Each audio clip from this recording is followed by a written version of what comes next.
హనుమంతులు వారు ఎంత శక్తివంతుడో రాముడు మాటల్లోనే విందాం రండి. ఒకరోజు సీతాదేవి రాముడితో, స్వామి, ఈ హనుమంతుడు అసలు ఎంత బలవంతుడు, ఎందుకంటే లంకలో మొత్తం అందరి రాక్షసుల్ని మట్టుబెట్టాడు, అస్సలా భయం లేకుండా లంకని మొత్తం తగలబెట్టాడు, అసలు ఈ హనుమంతుడి శక్తి నాకు తెలియాలి అని అడిగింది. అప్పుడు రాముడు నవ్వుతూ సీతాదేవితో ఇలా అంటాడు, 1000 ఐరావతాలు, దేవతలకు రాజైన ఇంద్రుడు, పంచభూతాలు, శివుని 11 రుద్రులు, విష్ణుమూర్తి అన్ని అవతారాలు, బ్రహ్మదేవుడి అన్ని శక్తులు, దేవతలందరూ కలిసి వచ్చినా కూడా హనుమంతుడి తోకను కూడా కదపలేరు. హనుమంతుడి యొక్క అష్టసిద్ధులు ఆయనని శక్తివంతంగా చేస్తాయి. అష్టసిద్ధుల్లో మొదటిది యనిమ.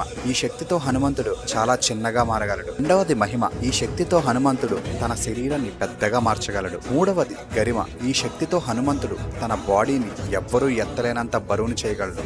నాలుగవది ప్రాప్తి. ఈ శక్తితో హనుమంతుడు తలుచుకుంటే ముల్లోకాల్లో ఎక్కడికైనా వెళ్ళగలడు. ఐదవది లగిమ. ఈ శక్తితో ఆయన వెలుతురు కన్నా వేగంగా ప్రయాణం చేయగలరు. ఆయన యొక్క బరువును కూడా తగ్గించుకోగలరు.